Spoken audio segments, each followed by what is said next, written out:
The next question was variations of multiples of this question was, could I please explain high intensity training?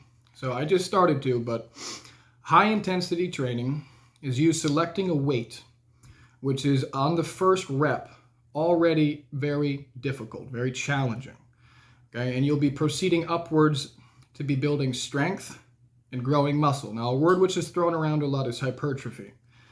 I don't like the word because hypertrophy just means muscle growth.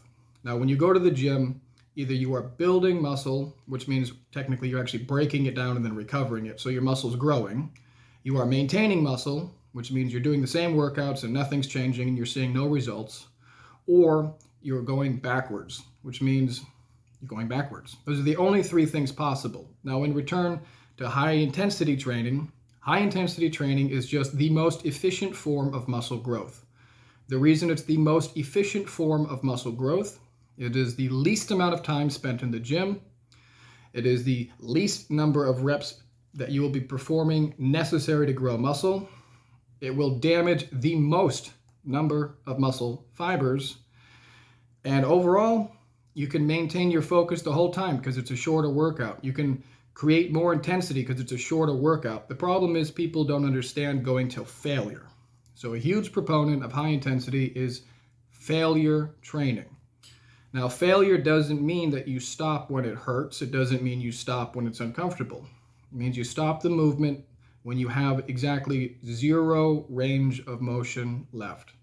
So if you're doing a bicep curl, and you're doing a bicep curl with low intensity, say you'd be using 10 pounds, you could perform that for probably 80 to 100 reps, okay? Now, take that 10 pounds, we're gonna make it 30 pounds. Now you're around mid-intensity. You can probably perform that for 20 to 30 reps. Now we're gonna take that, we're gonna increase it to 50 pounds. Now you're probably gonna only get 5 or 6 reps, and then you will fail.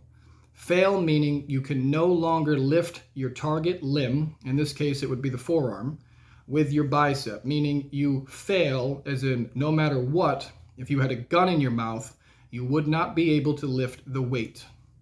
And then you do that for 3 sets, 2 or 3 sets depending, I should say, at which point in time, each set will get less reps. So your first set with that 50 pounds, you'll probably get 6 or 7 reps. The next set, 4 or 5. The next set, 2 or 3. You're done. Leave the gym. And then you don't target that bicep again for 7 to 9 days. Okay? That's high intensity and then recovering from it. Again, the problem is the only way to properly have high intensity training is you must use isolation exercises.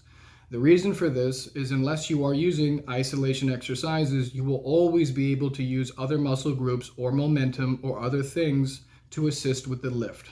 Therefore, it's not true failure training. So I hope that's a quick summary of high intensity.